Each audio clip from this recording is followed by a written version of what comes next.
ये जो आग का दरिया अभी अपनी स्क्रीन पर देख रहे हैं ना, इसे कुछ लोग आज़ादी की जंग कहेंगे। सैकड़ों रॉकेट एक साथ इसराइल के आसमान को छलनी कर रहे हैं। अब तमाशा देखिए, इतने जख्म खाने के बाद भी दुनिया की नज़र में विलेन इसराइल ही है। अजीब बात है, मारने वाला मासूम बन गया और जो अपनी जान बचा रहा है उसे नरसंहार करने वाला बताया जा रहा है। क्या आप भी इसी प्रोपेगेंडा का शिकार हो चुके हैं? हकीकत यह है कि पिछले 1.5 महीने के अंदर लेबनान की तरफ से करीब 7,000 रॉकेट दागे गए हैं। जरा सोचिए, 7,000!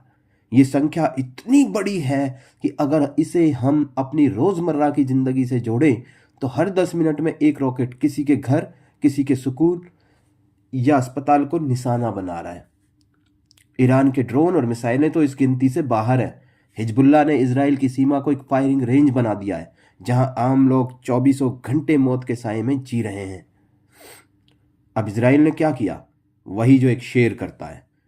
अब कोई उसके इलाके में घुसने की हिमाकत करे जहां से मौत बरस रही थी, इसराइल ने उस पूरी जगह को ही मलबे के ढेर में बदल दिया है, कब्रिस्तान बना दिया है। कुछ ही मिनटों में पूरा इलाका साफ। अब लोग कह रहे हैं कि इसराइल बहुत क्रूर है, लेकिन असल में दर्द उन्हें इसराइल की बमबारी से नहीं बल्कि उसकी हिम्मत से हो रहा है। हमारे यहाँ दिक्कत क्या है पता है? हम शांति के इतने आदी हो गए हैं कि थप्पड़ खाने के बाद भी गाल सहलाते रहते हैं। हम इंतजार करते हैं कि पहले हमारे 50 जवान शहीद हों, तब हम फाइल खोलेंगे।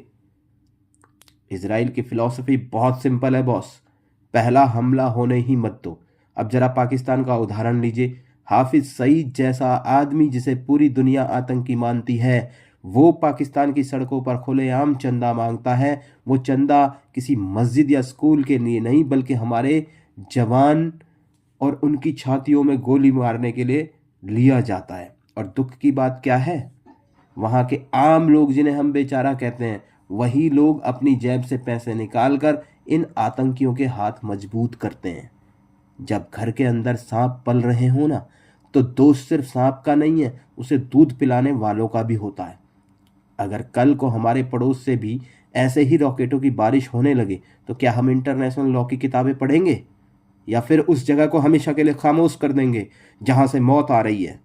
इसराइल दुनिया को बस एक ही सबक सिखा रहा है, अगर अपने देश को और अपने परिवार की सुरक्षा करनी है तो दुनिया की गालियों से डरना छोड़ दो। इसराइल अपनी सुरक्षा की कीमत जानता है। क्या हमें अपनी सुरक्षा की परवाह है, या हम अब भी मारे जाने का इंतजार करेंगे? अपनी राय कमेंट्स में ज़रूर लिखिएगा, क्योंकि अब चुप रहने का वक्त निकल चुका है। जय हिंद।